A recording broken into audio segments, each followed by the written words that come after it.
Oke, baik semuanya. Bismillahirrahmanirrahim. Assalamualaikum warahmatullahi wabarakatuh. Waalaikumsalam warahmatullahi wabarakatuh. Ayo Yes. berkata. Ya, terima kasih. Selamat pagi semuanya. Ayo. Pagi, Bu. Pagi, Bu. Oke, teman-teman bisa open kameranya dulu.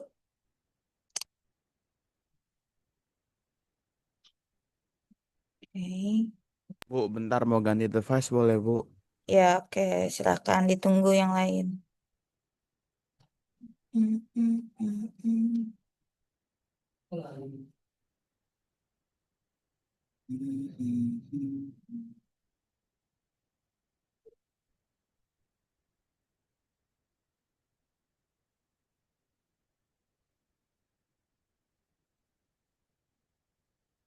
Oke, baik. Semuanya. Terima kasih ya yang sudah open cam. Jadi hari ini kita akan melanjutkan materi di week 3.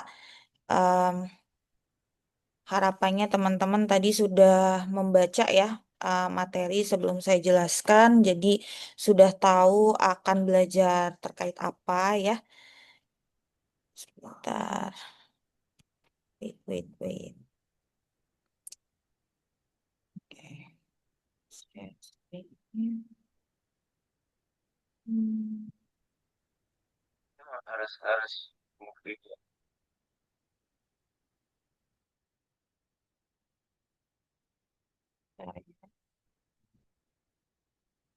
Oke.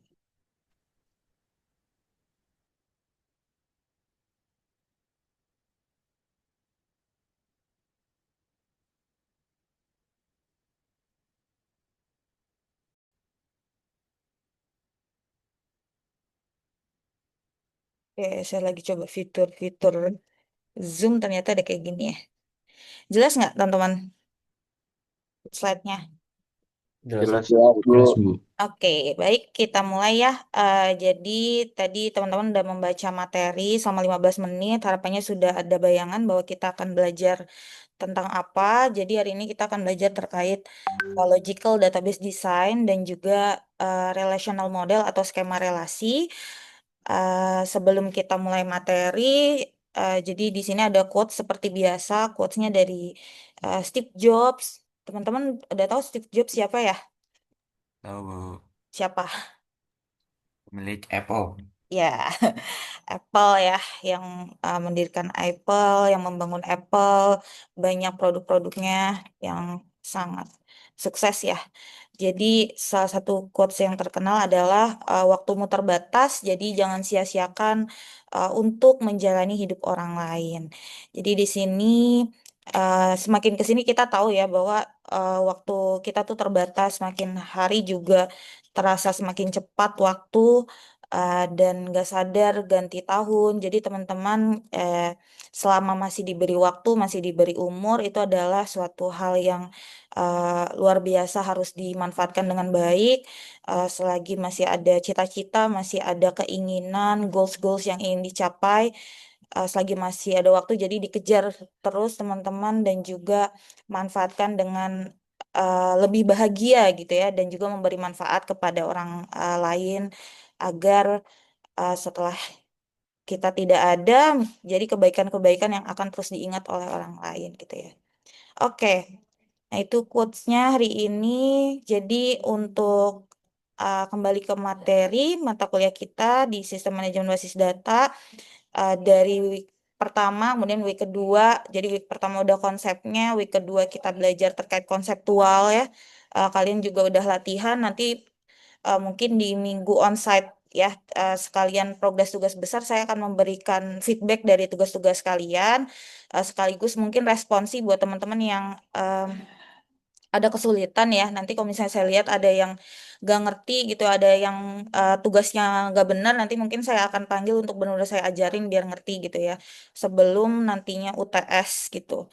Oke, teman-teman, jadi dari conceptual database model kita beralih ke logical data model hari ini gitu.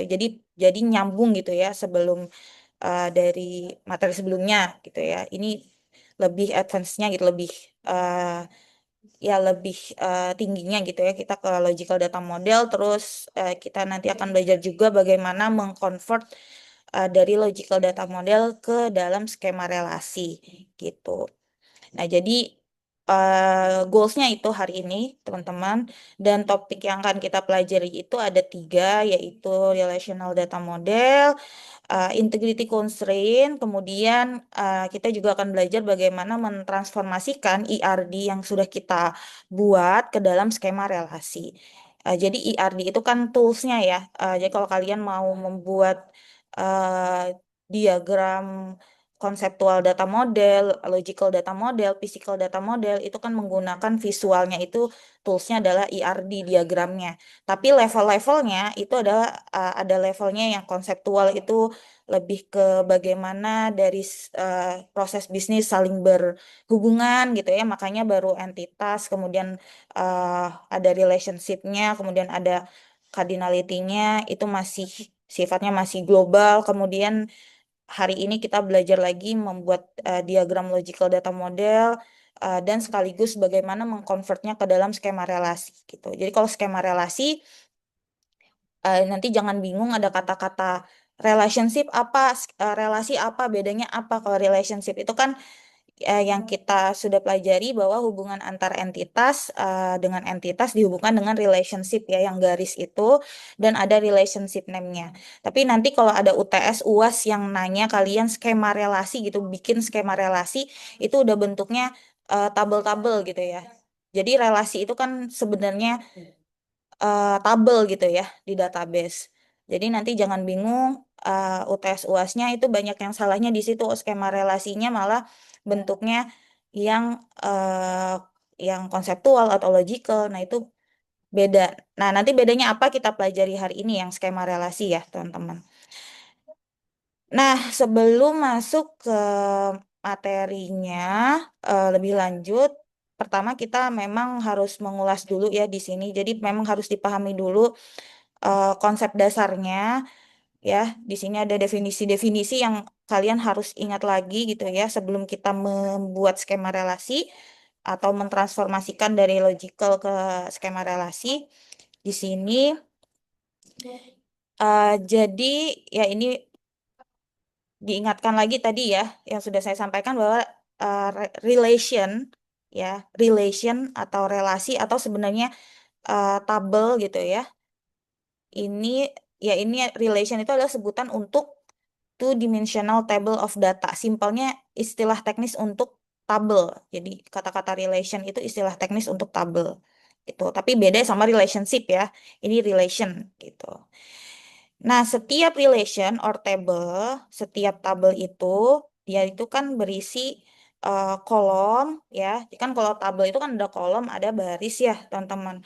Kalau kolomnya itu kan berarti adalah atributnya. Jadi ada kolom, misal kolomnya di nama, alamat gitu ya, NIM gitu kan. Itu kolomnya kan. Nah, terus barisnya adalah isi datanya atau disebut juga tuples ya atau baris. Nah, itu kan isi data atau data lengkap misal satu orang mahasiswa itu barisnya gitu ya.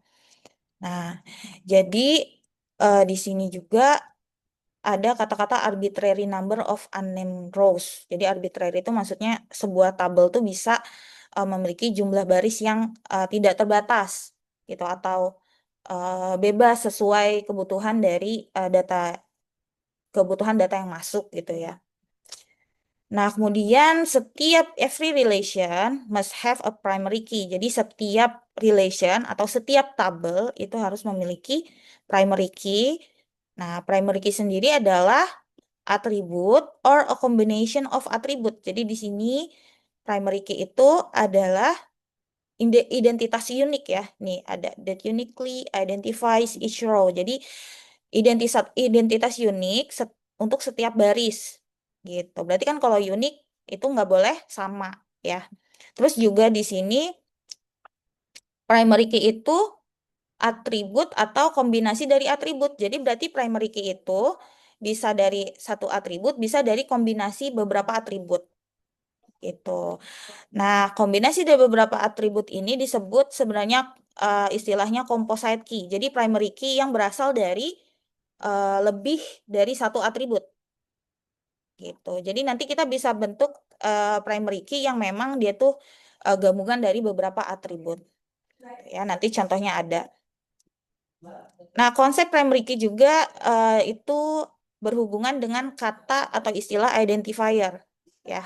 Jadi nanti ada kata-kata identifier itu sebenarnya merujuk juga ke primary key. Jadi emang banyak istilah, tapi memang harus banyak dipahami dulu ya banyak istilah ini buat nanti kalian nggak bingung gitu. Oke, nah foreign key namanya juga foreign ya, bisa foreign itu kan foreigner gitu ya, asing gitu ya. Nah ini foreign key berarti kunci asing. Nah intinya kunci asing di sini berarti kan dia yang di tabel asalnya tuh dia sebenarnya sebagai primary key, tapi di tabel lain dia itu jadi foreign key gitu, atau kunci asing. Nah, jadi intinya si foreign key ini hubungannya sebagai jembatan nih ya. Jadi sebagai jembatan yang menghubungkan satu tabel dengan tabel yang lain. Nah, misalnya ada dua tabel, mahasiswa sama jurusan. Nah, berarti kalau misalnya kita pengen tahu mahasiswa ini, misalnya Michio ini jurusannya apa gitu ya. Dia kan berarti harus ada ID jurusan di tabel mahasiswa kan. Nah, ID jurusannya ini kan di tabel mahasiswa udah ada NIM yang jadi primary key. Nah, berarti si ID jurusan ini jadi foreign key untuk gunanya menyambung ke tabel jurusan. Nah, di tabel jurusan, ID jurusan ini jadi primary key. Gitu. Sampai di sini paham ya, teman-teman ya? Masih bisa dimengerti? Bisa, Bu. Oke, nanti kalau ada yang nggak ngerti, tolong langsung ini aja ya, langsung interupsi aja. Oke, jadi kita udah paham dulu definisinya tadi beberapa istilah-istilah. Jangan bingung, memang nanti prakteknya lebih enak ya, jadi bisa langsung ngerti. Nah, di sini ada integrity constraint. Jadi kalau balik lagi kata integrity itu kan sebenarnya adalah ini ya, sebutan untuk sesuatu yang akurat gitu ya, yang asli gitu. Orang yang berintegritas, data yang punya integriti, berarti data itu akurat. Yang kita lihat adalah data yang sebenarnya, data yang memang tidak diubah oleh orang yang tidak berhak gitu ya. Nah, bagaimana menjamin integriti data, keaslian data atau keakuratan data itu ada di database itu ada constraint atau batasan-batasan. Nah, ini pun nyambung ke yang namanya domain constraint atau domain ini adalah artinya adalah suatu aturan main dari data gitu ya. Nah, em, jadi ada domain itu kan kayak kelompok nilai yang diizinkan gitu. Nah, misalnya di sini ada beberapa atribut, kita perlu membuat batasan ya, membuat batasan atau constraint-nya, di mana tujuannya adalah mencegah kesalahan input. Misalnya, kalau tanggal harusnya kan date ya, tapi misalnya tanggal inputnya itu malah teks gitu. Nah, itu kan nggak benar. Jadi kan kalau si data yang diolah itu nggak valid, berarti kan integritas datanya tidak ada kan. Nah, makanya ada batasan-batasan ini. Nah, di sini domain constraint itu mengatur hal itu ya. Ada atribut, terus ada domain name-nya, description-nya, ada domainnya nih. Jadi kayak batasannya, karakternya, size-nya berapa gitu ya. Terus ini limitnya berapa. Nah, itu adalah domain constraint gitu ya. Jadi tujuannya untuk memastikan format dan nilai itu harus benar yang boleh masuk ke dalam tabel gitu. Oke, nah tadi kan domain constraint ya. Ternyata di sini juga ada eh, entity integrity. Jadi nggak di data di sistem manajemen basis data ya. Ketika kita memodelkan data, kita juga perlu menjaga atau menjamin identitas data gitu ya. Nah, ini di entity juga ada aturan entity integrity gitu. Jadi aturan dasar yang menjamin bahwa setiap entitas ya entity atau si data ini nggak bisa dia itu nggak bertukar gitu ya atau sulit ditemukan. Nah, makanya di sini untuk menjaga integritas dari entity, setiap entity aturannya adalah harus memiliki primary key gitu. Jadi keberadaan primary key itu wajib ya. Nah, jadi every relation has a primary key. Setiap tabel harus memiliki primary key. Setiap eh, di sini jadi di sini setiap tabel ya harus memiliki primary key. Nah, di sini pun ada larangan bahwa primary key itu tidak boleh nol gitu ya. Nah, jadi tadi aturan pertama setiap tabel harus memiliki primary key, kemudian aturan kedua primary key-nya itu nggak boleh nol ya. Nah, nol itu coba saya tanya, nol itu kalau misalnya isinya nol itu nol atau bukan, teman-teman? Bukan, Bu. Bukan. Bukan ya. Oke, kalau spasi itu nol bukan? Bukan. Bukan ya. Bukan. Oke. Ya, jadi dasar itu dulu. Jadi nol itu sebenarnya kalau ibaratnya formulir yang ada kolomnya itu yang dibiarkan benar-benar kosong gitu karena datanya memang nggak ada atau belum diisi itu baru nol gitu ya. Tapi kalau datanya dia sebenarnya ada spasi gitu itu pun udah ada nilainya teman-teman ya. Jadi nol nol itu bukan nol. Nah, itu ya. Jadi pahami itu dulu. Nah, kemudian tadi ya entity integrity jadi tabel itu harus ada primary key-nya nggak boleh nol. Nah, di sini ada istilah referential integrity. Jadi ada aturan juga integritas di relasi gitu ya. Di hubungan, sorry, di relationship biar nggak bingung ya tadi. Ada relationship. Jadi di hubungan antar tabel itu nggak boleh foreign key-nya. Jadi di sini kan tadi ya untuk menjembatani antara satu tabel dengan tabel yang lain itu kan ada foreign key tuh. Nah, foreign key-nya pun ada beberapa kondisi dia nggak boleh nol, tapi dia juga boleh nol gitu. Nah, kapan kondisi itu? Jadi em, kemarin tuh kan kita belajar ya ada yang sifat hubungan atau relationship itu yang mandatory sama opsional. Nah, jadi kalau yang mandatory itu foreign key-nya nggak boleh nol gitu. Jadi contoh kasusnya tadi balik lagi misalnya di tabel mahasiswa ada ID jurusan. Misalnya kalau di business rules-nya misalnya satu mahasiswa itu eh, harus terdaftar di satu jurusan. Berarti kan mandatori ya, ada keharusan di situ, wajib ya. Berarti misalnya di tabelnya di mahasiswa ada foreign key-nya ID jurusan. Nah, ID jurusannya berarti kan nggak boleh nol karena di situ wajib. Nah, kemudian ada yang foreign key-nya itu boleh kosong, boleh nol. Tuh, jadi kalau yang boleh nol itu untuk hubungan atau relationship yang opsional. Nah, kalau opsional ini berarti kan si data ini boleh dia tuh berdiri sendiri sementara waktu misalnya ya. Contohnya apa ya? Contoh misal ada karyawan sama eh, project gitu ya. Misalnya satu karyawan itu boleh belum ada project atau banyak project gitu. Sorry, boleh belum ada project dan banyak project misalnya. Jadi kan ada bolehnya itu berarti bisa belum ada itu bisa kosong ya, berarti opsional. Tapi dia juga bisa terhubung ke banyak project misalnya. Jadi mungkin kondisinya kalau ada karyawan yang masih baru masuk, terus dia belum dipetakan project, nah di data karyawannya si foreign key-nya, ID project-nya boleh kosong gitu. Ya, jadi tadi kalau primary key itu tidak boleh nol, foreign key itu boleh di kondisi ada eh, harus harus ada ya ketika dia mandatori hubungannya. Kemudian foreign key-nya itu juga boleh kosong ketika hubungannya itu opsional. Ya, ini balik nyambung ke materi kita minggu kemarin kalau masih ingat. Oke. Nah, itu tadi ya masih di basic konsep. Selanjutnya kita sudah masuk ke materi yaitu mentransformasikan diagram IR ke dalam bentuk relation atau skema relasi. Ini jangan sampai lupa ya kalau nanti UTS UAS ada skema relasi, nanti kita harus tahu bentuknya kayak gimana gitu ya.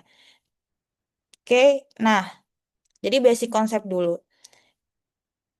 Nah, jadi di sini selama proses logical design, jadi ini adalah fase di mana kita em, ketika kita mentransformasikan ke skema relasi, kita nggak lagi bicara soal gambar kotak dan garis-garis di ERD gitu. Jadi kan kalau yang kita gambarkan kemarin ya gambarnya kotak, ada cardinality constraint dan lain sebagainya, itu kan masih bentuknya pakai notasinya ERD. Tapi kalau kita bicara skema relasi, di situ kita bentuknya tabel-tabel, yaitu struktur tabel yang memang akan siap diimplementasikan ke dalam sistem database gitu.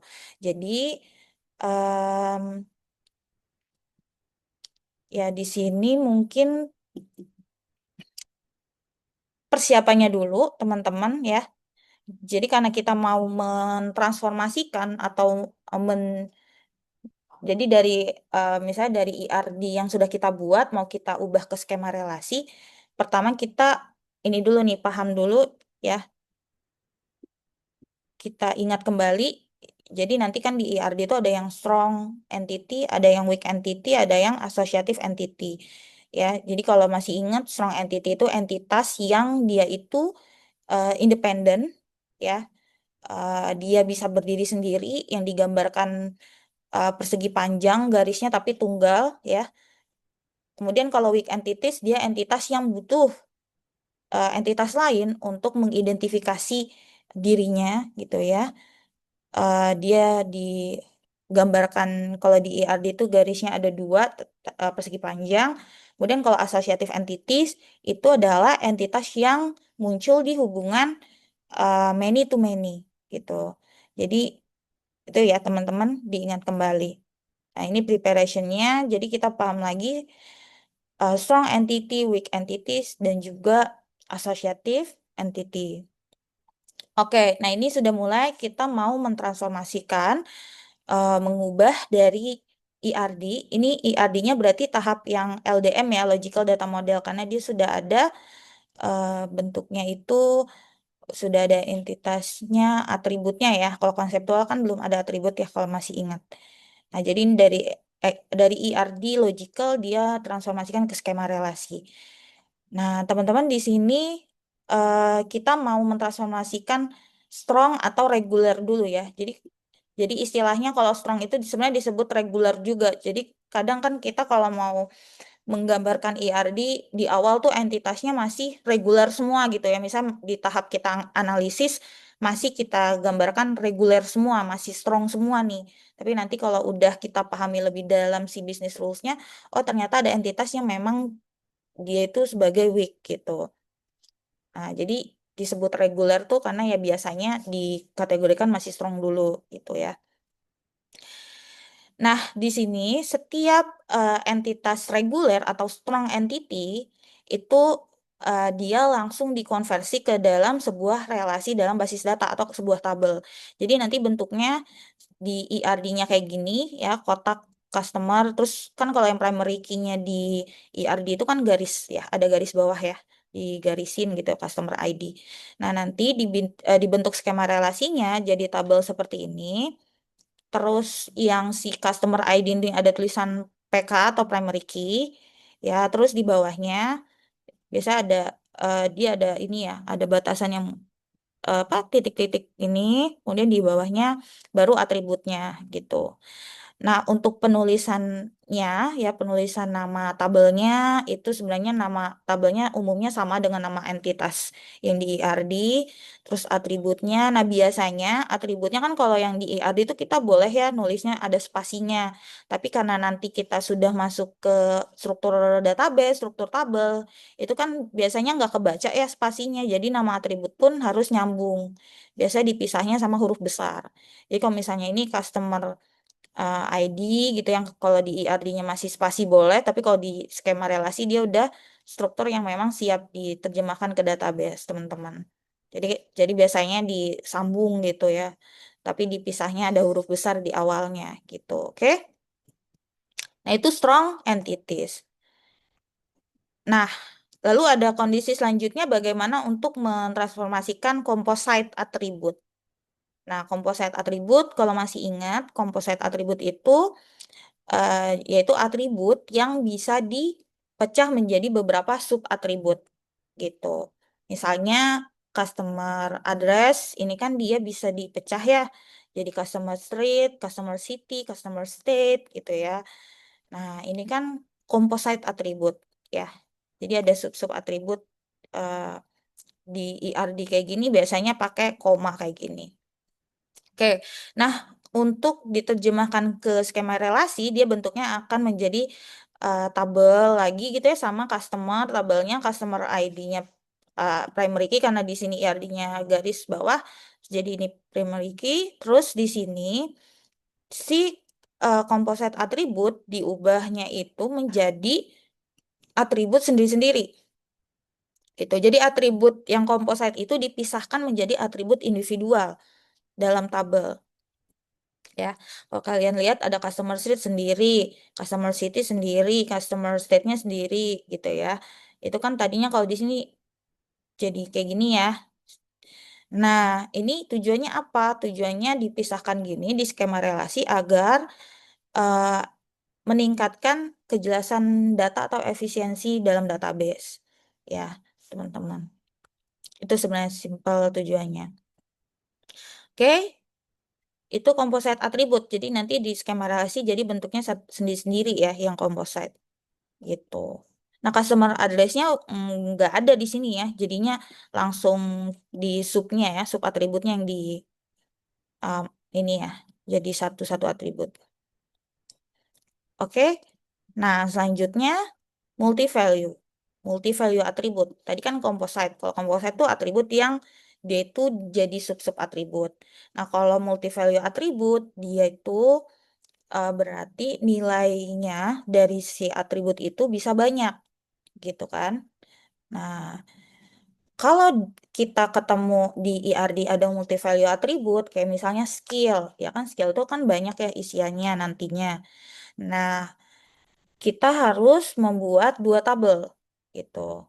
Jadi ada tabel pertama yang isinya semua atribut dari entitas tersebut kecuali atribut yang punya banyak nilai ya yang multi value atribut itu nggak ada di tabel pertama tapi jadi tabel kedua ya gitu. Nah nanti mungkin biar nggak bingung contohnya ini misalnya tadi ya yang saya bilang di IRD kita ada employee tabel employee dia punya atribut skill yang nantinya itu multi value atribut nih gitu banyak isiannya.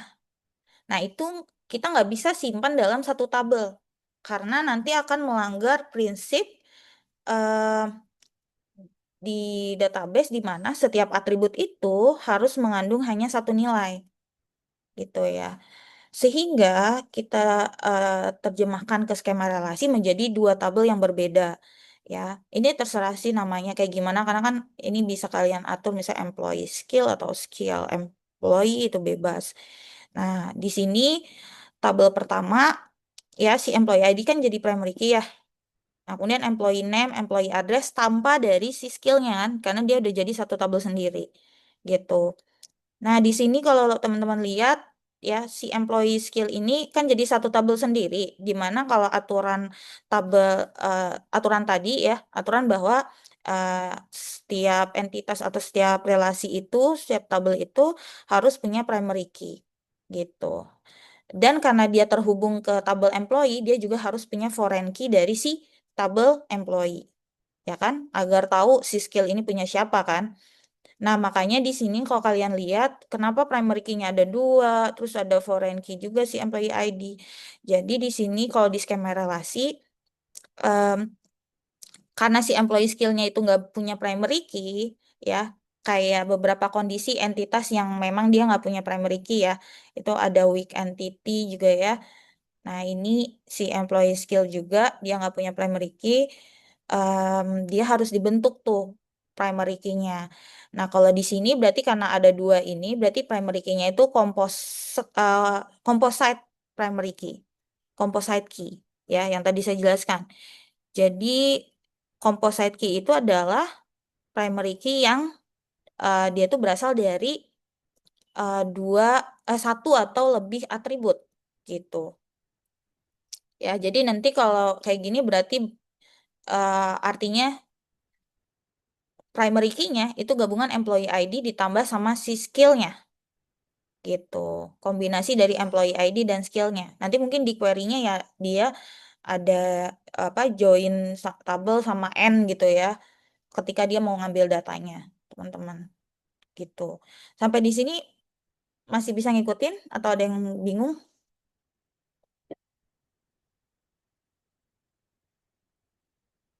Gimana?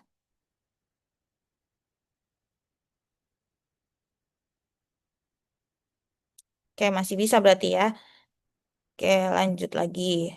Oke, lanjut. Tadi kita udah strong entity yang kita transformasikan. Nah, sekarang si map map weak entity, sorry, mapping maksudnya mapping ke entitas yang weak gitu ya. Gimana kita mentransformasikan entity yang weak? Ya, jadi kan kalau tadi entity weak itu adalah entitas yang dia tuh lemah, weak, namanya aja lemah, weak ya. Jadi buat kondisi di mana si entitas ini dia nggak bisa, dia nggak punya atribut kunci sendiri dan dia bergantung pada entitas lain untuk mengidentifikasi dirinya secara unik. Ya, contohnya misalnya di suatu business rules itu ada sistem, eh, ya ada keluarga misalnya ya, ada data orang tua, ada data anak. Nah, si anak ini kan dia nggak bisa berdiri sendiri tanpa orang tua gitu ya. Atau pesanan sama detail pesanan itu kan si detail pesanan nggak bisa berdiri sendiri tanpa si pesanan gitu ya. Itu kan contoh dari weak entities. Nah, kalau ada weak entities di ERD kita, ketika kita mau mentransformasi ke skema relasi, kita harus membuat tabel baru gitu ya. Jadi contohnya bisa di ERD ya, ini employee ini kan si strong entity ya, dependent ini weak entity, bisa dilihat juga dari gambarnya ada garis dua ya, garis dua. Nah, teman-teman dilihat kalau di weak entity dia biasanya ada partial key. Jadi partial key itu si atribut yang digunakan dalam weak entities, tapi dia itu nggak cukup kuat untuk jadi primary key gitu. Nah, di dependent ini dia punyanya dependent name, yang mana dia juga bentuknya adalah apa? Composite ya, composite atribut gitu. Nah, bagaimana diterjemahkan ke skema relasi? Ya, balik lagi. Jadi kalau di sini employee jadi satu tabel sendiri, dependent juga jadi satu tabel sendiri. Nah, di sini primary key-nya, karena dia butuh primary key, tapi di sini hanya partial key, si key yang lemah ini gitu ya. Nah, di sini yang calon jadi si kok calon sorry, yang partial key-nya ini dijadiin satu-satu ya, first name, middle name, last name. Itu jadi satu-satu key ya. First name, middle name, last name ini jadi satu-satu key. Kemudian ada employee ID. Itu punyanya si tabel employee ya. Gitu. Karena kan dia terhubung, jadi dia juga butuh key dari si employee untuk jadi primary key dan juga jadi foreign key. Nah, ini bentuknya adalah composite ya. Jadi dia primary key-nya itu gabungan dari beberapa atribut gitu.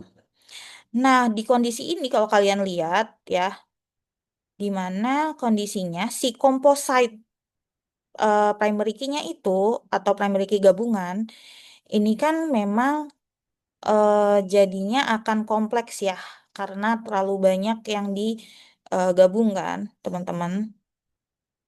Nah, karena terlalu panjang seperti ini, itu akan bermasalah untuk menjadikan eh, pencarian pencarian database jadi lebih lambat. Nah, untuk kasus kayak gini, kita bisa membuat suatu kalau masih ingat namanya surrogate key gitu. Jadi surrogate key itu adalah key yang memang dibuat ya, key yang dibuat eh, biasanya dia key yang misal angka serial unik gitu, beberapa jumlahnya misalnya dibuat atau angkanya langsung auto increment itu juga bisa intinya harus dibuat surrogate key ini karena si composite key-nya ini terlalu kompleks gitu. Jadinya dibikin dependent ID. Nah, dependent ID itu adalah key yang buatan atau surrogate key. Oke, nah tujuannya tadi ya, tujuannya supaya lebih kinerja database-nya lebih efisien gitu. Pencariannya juga lebih cepat karena hanya memanggil satu atribut aja nih si dependent ID gitu. Nah, di sini jadinya si employee ID-nya itu jadi tetap jadi foreign key karena kan dia harus terhubung ke tabel lainnya. Tabel yang si ini si employee yang si strongnya. Nah, si first name, middle name, last name dan ini jadi atribut biasa ya, bukan primary key atau foreign key kan dia udah ada si surrogate key ini gitu. Oke, sampai sini ada yang mau ditanyakan dulu teman-teman? Biar jelas kalau ada yang nggak ngerti langsung tanyain. Belum, Bu. Oh, belum ngerti atau gimana? Kansa. Nggak, Bu, maksudnya masih aman. Oh, masih aman. Oke. Yang lain aman ya? Oke, mudah-mudahan aman ya. Jadi nanti ada soal latihan ya, teman-teman. Karena biar kalian juga prakteknya lebih ngerti, jadi nanti saya kasih soal latihan. Makanya nanti kalau ada yang nggak ngerti langsung tanya aja. Oke, nah tadi kan kita udah nge-mapping ini ya entitasnya ya. Tadi strong entities, weak entities, yang asosiatif belum ya. Nanti kayak asosiatif ada nanti di beberapa slide selanjutnya. Nah, jadi entitasnya udah kita transformasikan. Nah, tapi di sini juga yang perlu kita transformasikan juga hubungannya gitu, relationship-nya. Nah, ini misalnya ada kondisi di sini one to many gitu. Ini binary, berarti binary kan dua ya. Berarti ada dua entitas dalam hubungan one to many, satu ke banyak. Nah, ini gimana nih menerjemahkan ke skema relasi? Nah, untuk menerjemahkannya kita perlu membuat tabel terpisah untuk masing-masing entitas tersebut gitu. Contohnya di sini ya. Misalnya ini ada dua entitas, ada entitas entity customer sama entity order. Dia hubungannya one to many gitu ya. Satu customer dia bisa memesan, bisa memiliki, boleh belum memiliki dan memiliki banyak order. Kemudian setiap order hanya dimiliki oleh satu customer di sini. Nah, pemetaannya ke dalam skema relasi dalam bentuk database-nya nanti seperti ini. Customer akan jadi satu tabel sendiri, kemudian order juga satu tabel sendiri. Nah, di sini yang kalian kalau lihat ya, ini kan kalau garisnya udah jadi ini ya, jadi ada identitas PK-nya. Nah, FK-nya, foreign key-nya, jadi kan setiap tabel yang berhubungan itu kan harus ada jembatannya ya, si foreign key-nya ya. Nah, kalau kalian lihat bedanya si ERD, bentuk ERD yang baik konseptual, logical, dia kan udah ada cardinality untuk menggambarkan dia tuh one to many atau many to many untuk menggambarkan hubungannya ya teman-teman ya. Nah, jadi kalau di skema relasi, kan ini cuma garis aja ya, garis tanda panah ya. Nah, bagaimana tahu posisi many itu di mana? Jadi posisi many itu di mana biasanya dilihatnya dari foreign key-nya di mana gitu. Ya, jadi foreign key itu selalu diletakkan di sini. Kalau untuk one to many selalu diletakkan di mininya ya, gitu. Nanti nanti ada yang one to one sih sebenarnya. Tapi di sini dulu ya, yang kalau one to many kalau kita mau menerjemahkan ke dalam skema relasi, si foreign key-nya itu selalu diletakkan di tabel yang posisinya tuh dia many gitu. Dan panahnya itu selalu merujuk ke primary key-nya. Tuh, jadi nanti jangan salah, misalnya dari primary key malah ke FK gini ya panahnya ya. Itu salah. Nah, ini tetap nanti kalau di UTS UAS kayak gini salah. Tuh, itu diingat-ingat. Jadi kan nanti menggambarkannya selalu dari foreign key itu merujuk ke primary key-nya. Gitu. Panah aja kan. Kalau skema relasi, panah aja dia udah nggak ada kayak gini-gini nih, nggak ada notasi. Dia nggak ada notasi kayak gini lagi ya, notasi di IRD teman-teman. nggak ada seafood lagi. Food ya, pasti tadi close food ya. Mm-mm. Dia udah nggak ada lagi panah-panah ini, tapi terjemahkannya setiap kalau IRD-nya many, foreign key-nya berarti ada di tabel si order ini, di tabel yang many. Terus panahnya juga merujuk ke primary key gitu. Oke. Nah, itu yang binary one to many. Nah, lalu bagaimana yang posisinya dia itu one to one nih?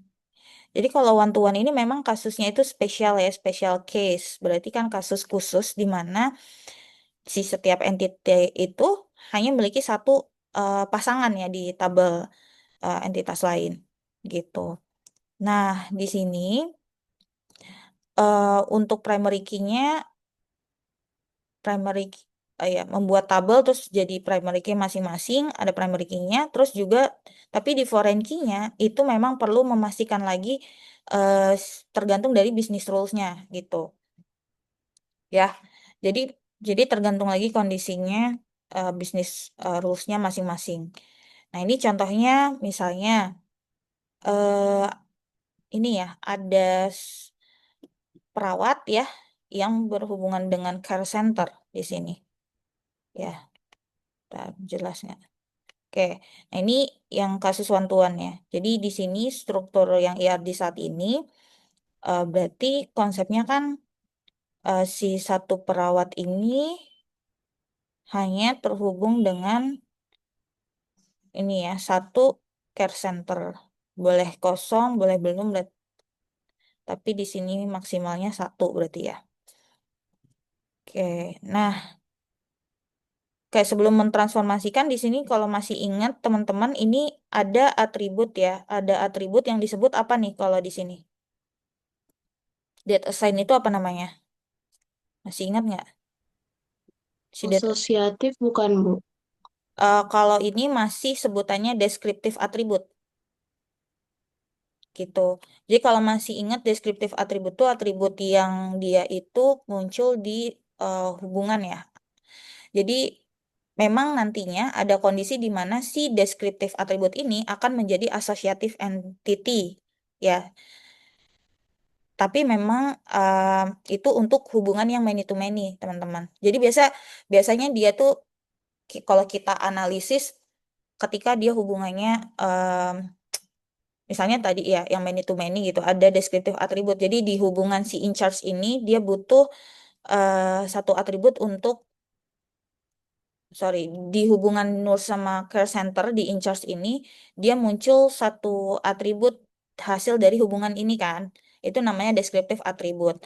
Nah, tapi kalau kondisinya dia di hubungan yang one to one nanti si deskriptif atribut dia akan menjadi atribut di salah satu entities gitu. Tapi kalau di hubungan yang many to many deskriptif atribut itu langsung bisa diterjemahkan ke associative entities jadi satu tabel sendiri gitu.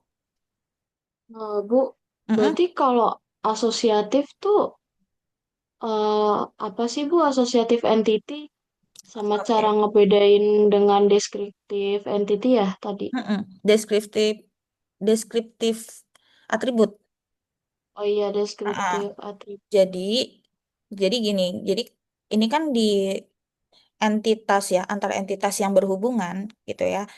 Eh, Kalau associative entities itu dia itu muncul di hubungan yang many to many gitu. Jadi biasanya ketika digambarkan memang di hubungan ini dia muncul dulu nih ada atribut tambahan ya yang muncul dari suatu hubungan antar entity itu. Biasanya itu muncul descriptive atribut itu ada di one to one atau many to many gitu.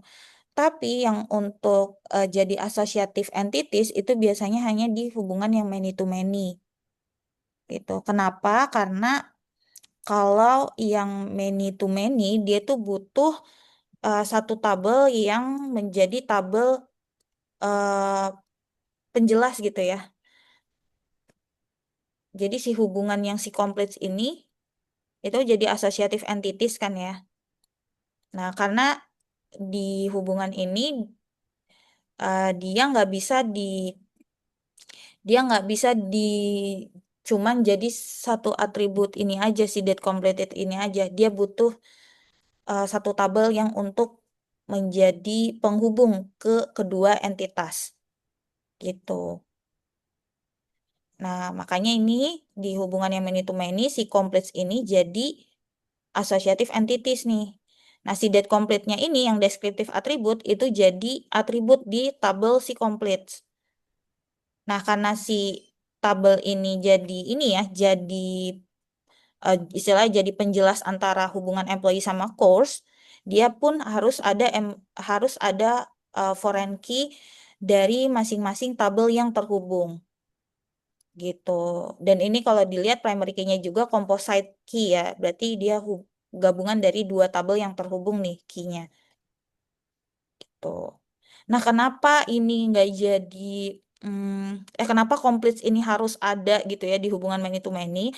Karena kalau kita lihat kan di sini satu pegawai ini punya banyak ini ya kursus, terus satu kursus pun punya banyak pegawai. Kalau misalnya kita masukin masing-masing course ID atau employee ID di salah satu tabel, itu akan sulit karena pasti datanya kan banyak karena dia kan banyak ya, bisa banyak kursus yang diambil oleh si pegawai gitu ya. Jadi satu pegawai kan bisa banyak kursus, jadi nggak bisa dimasukin di salah satu tabel. Dia harus bikin satu tabel untuk penghubung gitu. Makanya si hubungannya ini, si kompleks ini jadi satu tabel sendiri yang disebut associative entities gitu. Paham nggak Kansa? Mudah-mudahan paham ya. Atau masih bingung? Ya, paling nanti saya review-review lagi sih, Bu. Ada recordingnya kan ya, Bu? Ada recordingnya. Itu ada. Makasih. Ya, memang agak ini ya. Jadi gini aja, simpelnya. Coba saya mau ngejelasinnya lebih simpel ya, mudah-mudahan. Jadi intinya kalau dia itu kadang di beberapa kondisi si deskriptif atribut ini muncul di hubungan one to one ya. Kalau kalau nyimak materi yang minggu kemarin, si deskriptif atribut tuh muncul di hubungan one to one sama many to many. Nah, tapi kalau di hubungan yang one to one, si deskriptif atribut itu akan masuk ke salah satu si atributnya akan masuk ke salah satu entity gitu. Kayak ini ya. Dia masuk ke si data assign-nya ini masuk ke ini ya, ke entity care center. Tapi kalau yang many to many si deskriptif atributnya itu akan masuk ke dalam associative entities yang mana associative entities itu adalah si hubungan ini jadi satu entities gitu. Karena dia nggak bisa dimasukin ke salah satu tabel nih datanya karena many to many. Itulah simpelnya ya. Kayak balik lagi ini ya. Ketika kita ketemu si IRD ini ya yang dia itu one to one dan ada si deskriptif atribut. Nah, nanti diterjemahkan ke skema relasi. Tabelnya ada dua ya, tabel dua nurse and care center. Terus primary key-nya si nurse ID, terus si care center primary key-nya center ID. Terus di sini foreign key-nya itu bisa foreign key-nya bisa di care center atau di nurse juga gitu. Di nurse bisa care center ID, di care center bisa nurse ID. Ya, tadi kan kalau yang one to many udah pasti si foreign key-nya ada di si many kan, di si order. Tapi kalau yang one to one itu tergantung lagi dari aturan bisnis yang ingin diterapkan. Ya, tuh, jadi kalau misalnya konsepnya setiap perawat harus memiliki satu care center, maka si care center ID-nya itu harus dipindahkan ke tabel nurse nih. Jadi sebagai foreign key-nya di sini si center ID gitu. Jadi balik lagi nanti tergantung si business rules-nya teman-teman. Kalau yang one to one ya, foreign key-nya mau diletakkan di mana? Oke. Nah, tadi ya yang deskriptif atribut juga dia bisa masuk ke dalam salah satu entitas. Oke, itu yang one to one ya. Lalu yang many to many. Nah, di sini kalau untuk memetakan hubungan many to many, nah misalnya di sini ini yang tadi ya udah jelasin juga. Jadi kalau dia ada dua tabel employee sama course ya, many to many. Di sini hubungannya relationship name-nya itu complete. Terus dia ada deskriptif atribut ya untuk ada atribut tambahan untuk menjelaskan lebih lanjut dari hubungan kompleks ini bahwa si pegawai ini dia tanggal berapa dia menyelesaikan kursus. Nah, karena many to many gitu ya, dia menjadi satu tabel asosiatif, asosiatif entity-nya complete, dan date complete-nya itu akan masuk ke si tabel complete-nya, tabel si asosiatifnya gitu. Oke. Nah, nanti panahnya kemana yang apa hubungannya ini? Karena dia di sini eh foreign key-nya ada di masing-masing dari tabel employee dan course. Ya, karena kan dia jadi tabel penghubung ya, maka dia butuh foreign key dari dua tabel yang berhubungan. Makanya foreign key-nya di sini employee ID dan course ID. Panahnya nanti di ini ya, panahnya ya kayak gini gitu bentuknya. Terus ini juga jadi composite key, ya kan?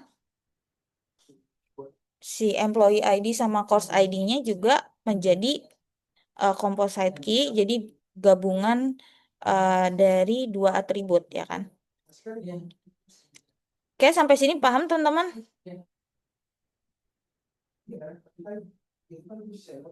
Jujur belum terlalu, Bu. Gimana? Mau jelasin apanya yang bingung? Yang tadi composite kayaknya. Oke.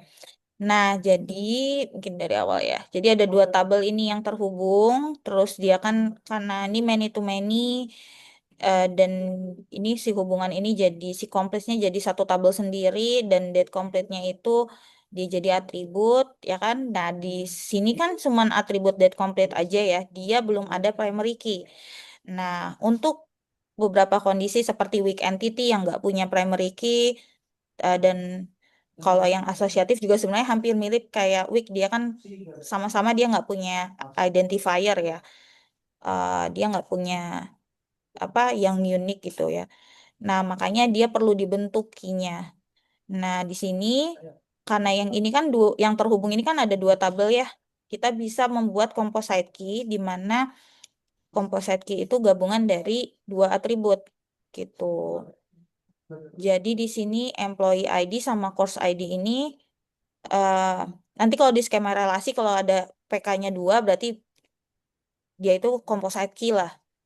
Tuh. Jadi nanti PPK-nya manggilnya tuh eh, employee ID and course ID gitu ya. Iya. Gimana? Paham ya, Michio? Oke, ada lagi yang mau ditanyakan? Gitu. Itu ya teman-teman ya. Karena ini mungkin kasusnya ya yang terhubung dua tabel dan composite key-nya masih dia dua dari dua atribut masih oke lah gitu ya. Tapi kalau tadi yang misalnya dia tuh jadi banyak ya, yang karena dia itu composite atribut kayak kasus ini. Nah ini kalau jadi composite key akan berat kan untuk dipanggil dari database, jadinya dibikin surrogate key gitu. Jadi memang nanti sebagai beberapa kasus kalian yang harus pintar nganalisis lah intinya gitu ya. Kapan kalian menerapkan composite key, kapan kalian menerapkan surrogate key gitu. Untuk beberapa kasus entities yang memang nggak punya key, kayak weak entity, dia kan punyanya biasanya partial key ya, partial key yang atribut yang lemah gitu ya, kayak ini gitu ya, si dependent name. Nah, itu kan butuh key. Terus untuk yang associative entity juga kan dia kan munculnya dari si descriptive atribut dulu kan, dia belum ada key atau belum ada identifier-nya. Nah, dia kan butuh key gitu ya, butuh primary key. Nah, maka dibentuk biasanya dari dua entitas yang terhubung digabungin jadi satu, jadi composite atribut gitu. Oke? Nah, lanjut ke tadi yang ini ya. Nah, eh, ini juga ya mapping associative entities. Jadi ini juga ngejelasin juga sama sih ya kayak yang tadi ya. Ya, kalau yang associative entities ya dia akan jadi satu tabel sendiri seperti ini. Kemudian juga, nah kalau ini kasusnya dia Kalau shipment di sini dia udah punya primary key sendiri gitu ya. Berarti dia udah punya primary key sendiri. Si shipment ID ini dia bukan composite key dari customer ID dan vendor ID. Berarti nanti tinggal si foreign key-nya aja dimasukin nih dari si tabel yang berhubungan ya, gitu. Ya, jadi nanti kalau misalnya pengen tahu jadwal pengiriman, udah langsung bisa manggil si tabel shipment ini terus di join dari dua tabel ini kan, karena kita udah punya si foreign key-nya gitu. Kalau nanti teknisnya gitu mau nge-query, kita mau manggil misalnya jadwal pengiriman, kita tinggal panggil tabel shipment, tapi kita join misalnya inner join ke vendor sama customer, dihubungkannya dengan foreign key customer ID sama vendor ID, kita bisa dapat customer name-nya sama vendor address-nya. Gitu lah ya kalau bicara teknisnya. Tuh. Nah, makanya kenapa tadi alasan kita harus ada foreign key itu untuk menghubungkan ini ya, menghubungkan antar tabel yang berhubungan gitu loh. Oke. Nah, lanjut. Tadi kan binary ya. Tadi kok binary itu kan dua. Kalau unary itu berarti apa teman-teman unary? Kalau unary apa? Jadi satu, Bu. Ya, dengan diri benar. sendiri. Iya, benar banget, pinter. Ya, jadi unary itu relasi di mana suatu entitas itu kondisinya dia bisa berhubungan dengan entitas itu sendiri. Contohnya di tabel pegawai, kita nggak usah bikin tabel manajer karena manajer itu kan isinya ya pegawai itu sendiri ya. Tapi dia berhubungan dengan ada business rules di mana seorang pegawai bisa menjadi manajer bagi pegawai lainnya. Berarti nanti di RD-nya kita harus menghubungkan dengan si tabel itu sendiri. Nah, bagaimana menghubungkannya? Kan setiap hubungan tuh perlu ada foreign key ya untuk hubungin dari satu tabel ke tabel yang lain. Nah, di sini jenis foreign key-nya ya di hubungan unary ini disebut recursive foreign key. Jadi recursive foreign key itu adalah foreign key yang memiliki domain yang sama dengan si primary key gitu ya, yang merujuk ke dalam tabel yang sama. Nah, disebut recursive foreign key. Nah, contohnya di sini ya untuk hubungan unary one to many, misalnya si employee ya dia itu setiap karyawan memiliki satu manajer misalnya ya, satu manajer, tapi satu manajer bisa memiliki banyak karyawan. Dia kan berhubungan dengan si tabel employee itu sendiri ya. Nah, untuk dijadikan gimana nanti ngehubunginya.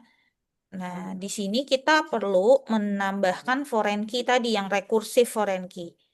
Jadi recursive foreign key itu kita bisa buat nama sendiri ya, misalnya nama foreign key-nya manager ID, tapi sebenarnya di tabel yang sama gitu. Nanti dia ngambil ke NIM-nya itu NIM lagi sorry mahasiswa. NIP-nya, NIP employee ID juga sebenarnya.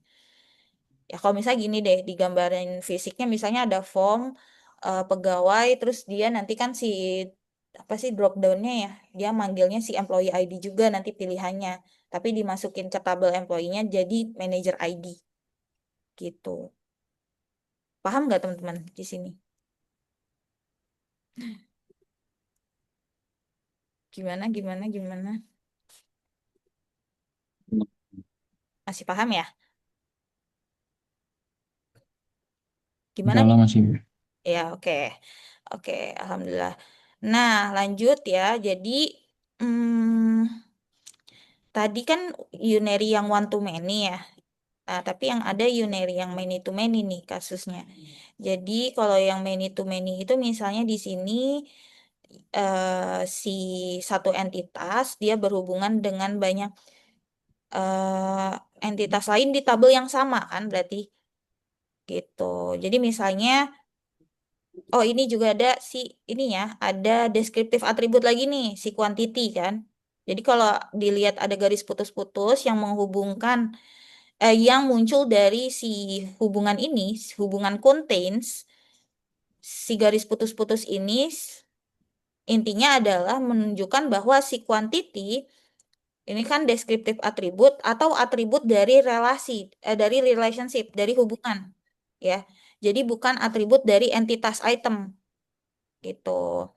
Ya logikanya kan si jumlah atau quantity ini tidak melekat pada barangnya aja kan, tapi muncul ketika barang tersebut eh, terkandung atau contains dalam misalnya dalam suatu paket gitu ya. Gitu kan. Makanya dia hubungannya tuh dari si contents ini yang nanti kalau many to many dia akan menjadi satu tabel sendiri associative entities gitu. Jadi sama aja kasusnya mau binary sama unary yang many to many itu dia di hubungan ini akan muncul descriptive attribute yang mana dia cikal bakal menjadi associative entities gitu. Kalau one to one si descriptive attribute-nya itu akan masuk ke salah satu tabel gitu ya. Nah, di sini si item ya jadi satu tabel sendiri ya terus primary key-nya udah ada. Nah, si quantity ini kan jadi satu tabel yang disebut komponen nih, tabel komponen ya. Nah, jadi kalau di sini mungkin untuk beberapa kasus kayak apa ya yang item dia tuh punya komponen yang item itu sendiri karena sebenarnya datanya sama gitu kan. Nah, tapi dia perlu ada penjelas di sini si komponen ini jadi kuantitinya masuk di atribut tabel komponen dan balik lagi tadi prinsipnya dia belum ada primary key di sini jadi dia composite key ya gitu.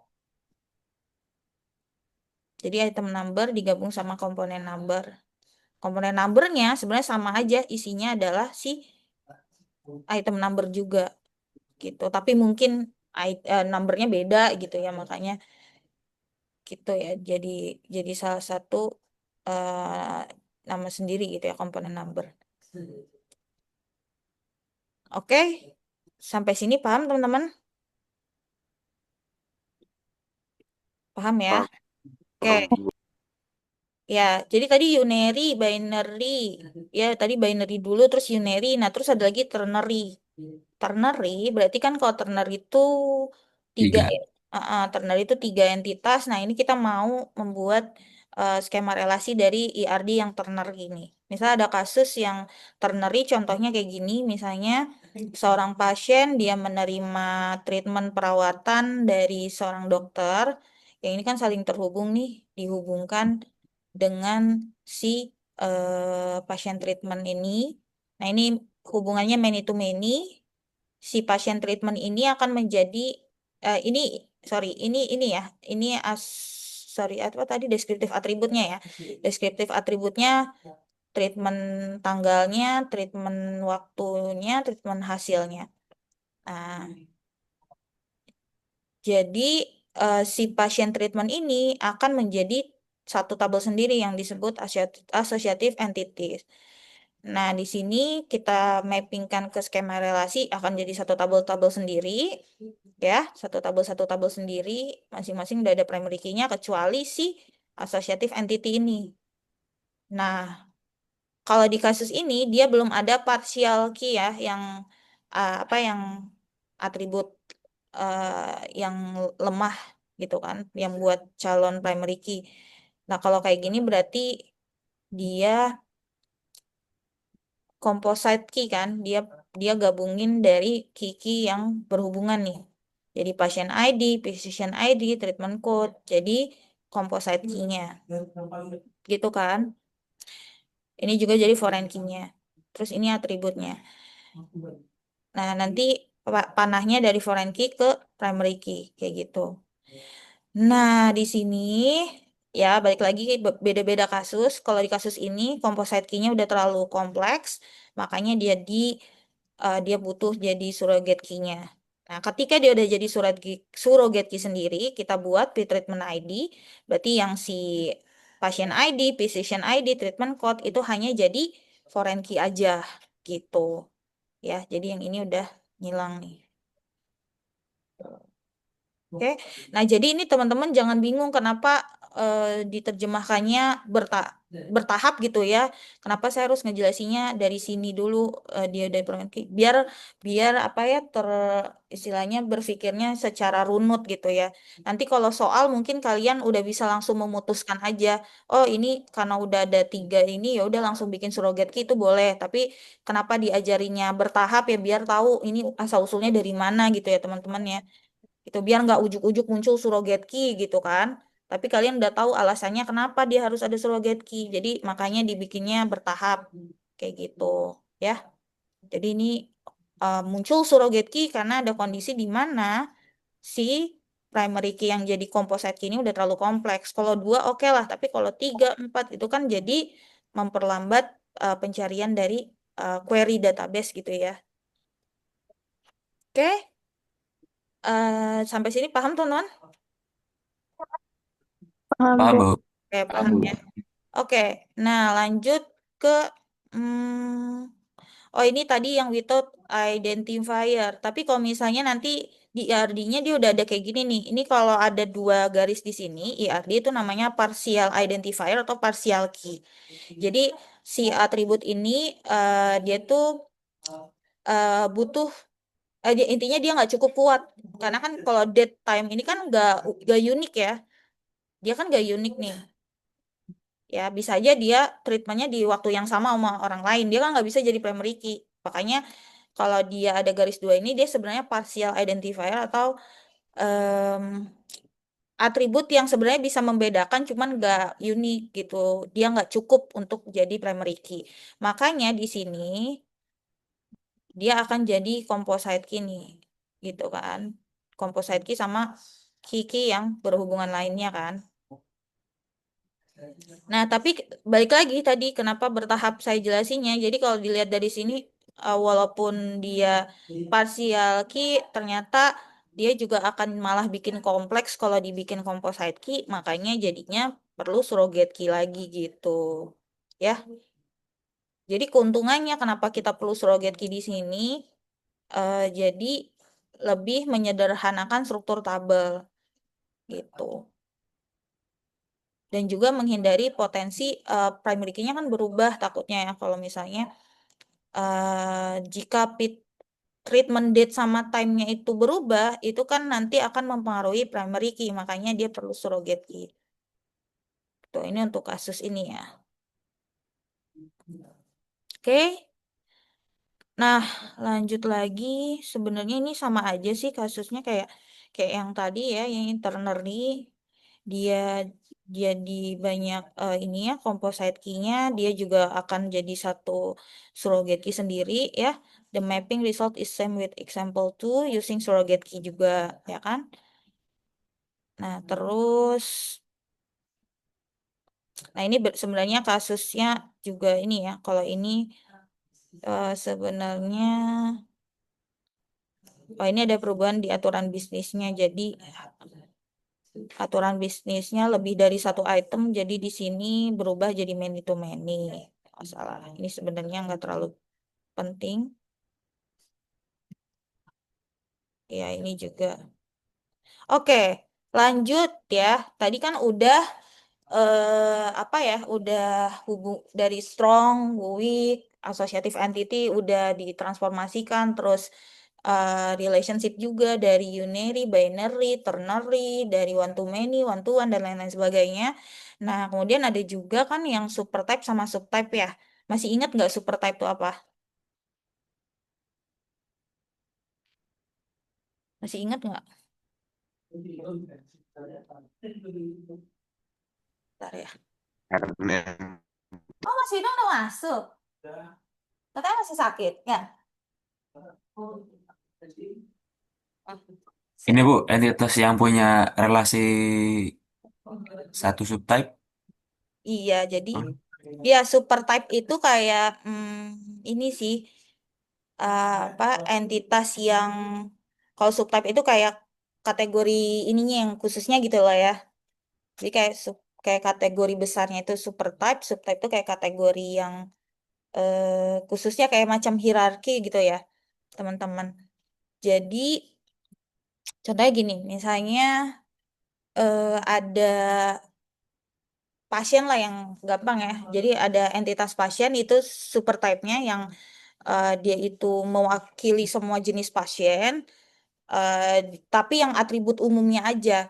Nah, kenapa nggak jadi satu? Karena di kondisi tertentu di mana pasien itu bisa jadi pasien rawat jalan atau pasien rawat inap. Dan dia punya atribut khususnya gitu loh. Jadi kayak super type-nya itu perawat, kok perawat pasien, subtype-nya itu turunan dari si pasiennya. Ada pasien rawat jalan, pasien rawat inap. Nah, kalau subtype itu atributnya itu diwarisi oleh super type, ya kan? Jadi supertype mewarisi atributnya ke si subtype. Jadi atribut-atribut umum yang di supertype itu akan diwariskan ke subtype. Gitu ya. Tapi si kayak supertype itu tidak ini ya. Ntar saya lupa. Ini dulu aja deh. Kita lihat mappingnya dulu ya. Nah, di sini misalnya ini ya pegawai. Gini ya. Oh ya, ini pegawai. Ini ERD-nya, supertype-nya pegawai, terus subtype-nya hourly employee, salaried employee, dan konsultan. Nah, di sini kalau masih ingat ada kata D ini disjoin, disjoiners. Berarti kan kalau disjoiners itu si apa si pegawai itu dia harus masuk ke dalam salah satu jenis aja kan. Kalau overlap, kalau overlap itu kan bisa di dua jenis itu kan. Masih ingat nggak, teman-teman? Tuh, jadi kondisinya kalau si dev disjoiners berarti dia harus milih salah satu nih, salah satu aja kan. Nah, gimana kita menerjemahkan ke skema relasi? Dia akan seperti ini. Si employee akan jadi satu tabel sendiri, ya primary key-nya employee number. Nah, si hourly employee ini, ya si subtype-nya ini, dan salaried employee dan konsultan itu jadi satu tabel sendiri. Tapi karena dia belum punya primary key, ya makanya dia dibuat ini ya si primary key-nya itu sebenarnya sama, ya merujuk ke si employee number juga, ya kan? Kan analoginya mau dia itu di jenis, misalnya kalau pasien dia mau jenis pasien rawat jalan, rawat inap, kan kode pasiennya tetap sama ya. Makanya sebenarnya ini kode numbernya pun sama ke dari super type-nya ya. Kayak pegawai NIP-nya mau dia NIP, mau dia pegawai yang bulanan atau pegawai harian, dia itu kan NIP-nya tetap satu, tetap sama. Makanya dia akan jadi satu primary key-nya sebenarnya sama dengan si employee dan foreign key-nya juga sama dengan si tabel super type-nya gitu. Oke, sampai sini paham teman-teman? Paham, Bu. Paham ya? Oke, kalau sudah paham sebenarnya materinya udah selesai teman-teman. Tapi kalian ada tugas. Nah, jadi tugasnya adalah biar kalian lebih paham. Di sini ada kasus yaitu di at XYZ University, digital system. Jadi ada sebuah sistem digital yang membutuhkan untuk memanage course enrollments and faculty assignment efficiently. Nah, the system follows these rules. Jadi ini business rules-nya ada 3. Berarti students can enroll in multiple courses. Jadi dia bisa mengambil em, banyak mata kuliah kan berarti ya. Dan setiap mata kuliah hanya dapat memiliki banyak student ya. Kemudian each course ya setiap mata kuliah itu diajari oleh hanya satu dosen ya. Tetapi satu orang dosen dapat mengajar banyak mata kuliah. Kemudian setiap mahasiswa itu hanya ini termapping ke satu fakultas dan setiap fakultas memiliki banyak students.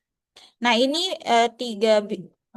intinya ini adalah business rules-nya. Nanti teman-teman kalau fokus ke sini aja. Jadi kalau jangan dicampur adukan kalau misalnya di tell you sebenarnya satu mata kuliah bisa tim teaching, bisa diajar 2 dosen.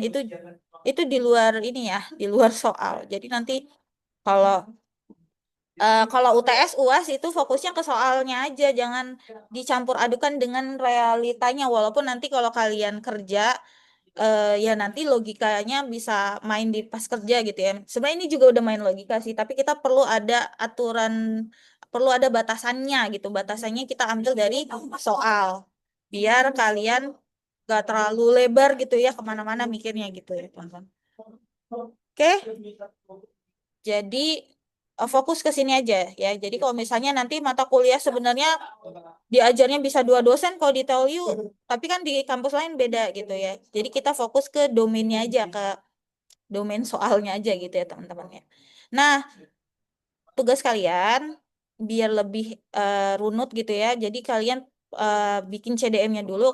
Kalau konseptual data model kan berarti baru entity, relationship tuh yang garisnya, relationship name tuh namanya, terus cardinality yang many to many, sama constraint-nya apakah dia wajib optional atau mandatory.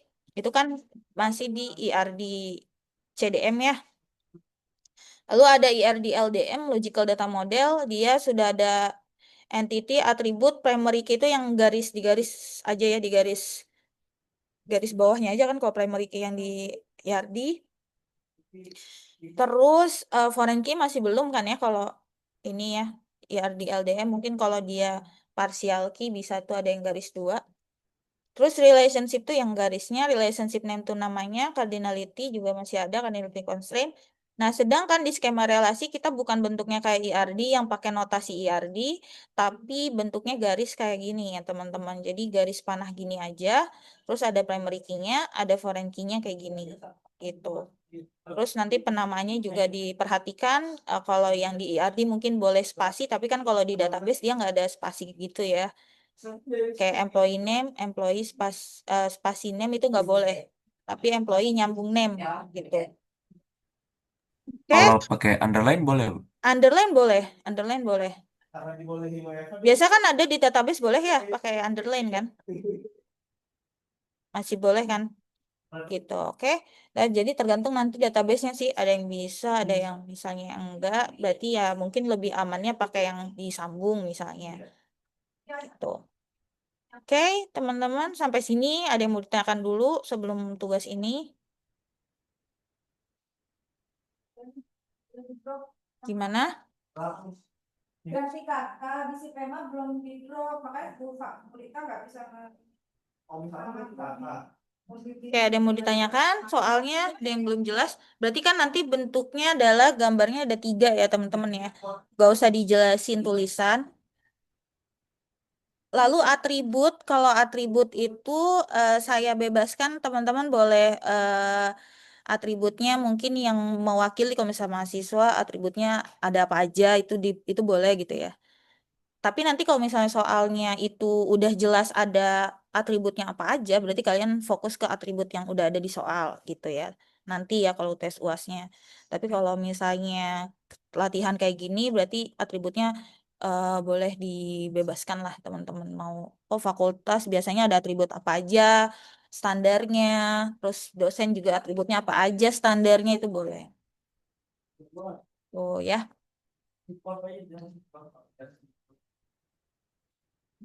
Gimana teman-teman? Nanti bisa dikumpulkan kira-kira eh, jam kalian habis ini udah selesai mata kuliahnya?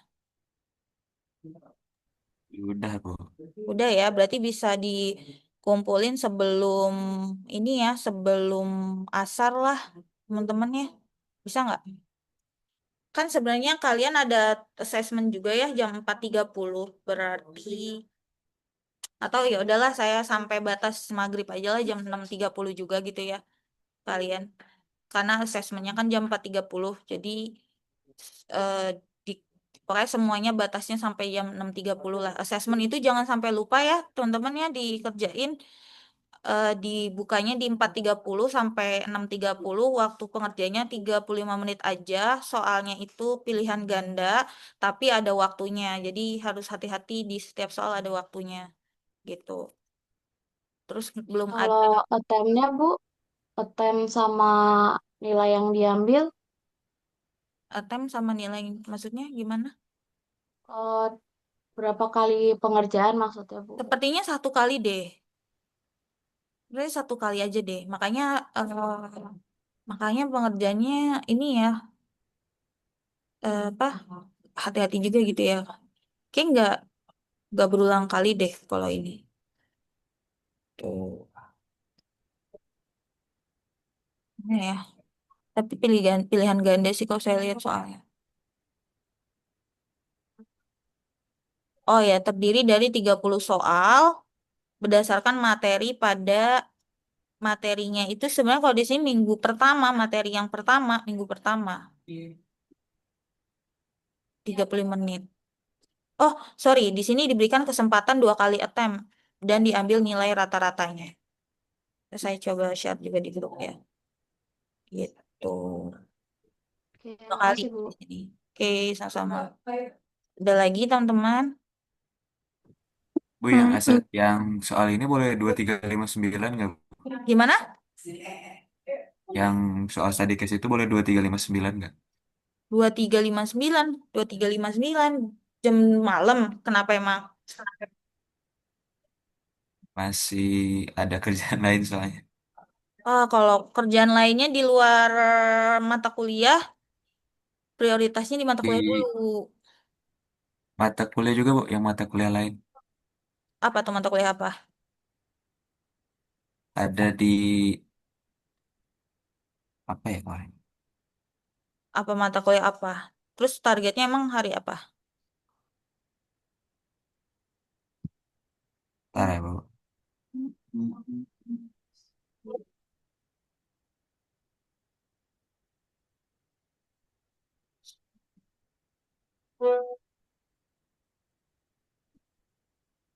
Ini, Bu, IT, IT. Iya benar, IT untuk masyarakat, Bu. Apa itu tugasnya emang hari ini juga? Iya, dia hari ini juga. IT, sorry, KWU, Bu. Dosennya sama soalnya. Oh, oke lah kalau kayak gitu. Oke, boleh sampai 2359 ya. Oke, kasih, Bu. Ya. Oke, jadi tapi tapi tolong ini ya nanti asesmen ini ya diluangkan waktu teman-teman karena belum tahu akan bisa susulan atau enggak. Karena semua serempak. Jadi dari semua kampus pun ini hanya hari ini teman-teman. Oke, bentar ya. Oke, mungkin kayak gitu ya. Ada lagi nggak yang mau ditanyakan? Oke, kalau Ibu saran nanti gimana? bisa di review nggak ya? Review apa? Kalau misal selesai dikerjakan, terus Oh iya, nilainya mau nanti puaskan. Oh nanti bisa. memang akan saya kasih feedbacknya itu pas onsite.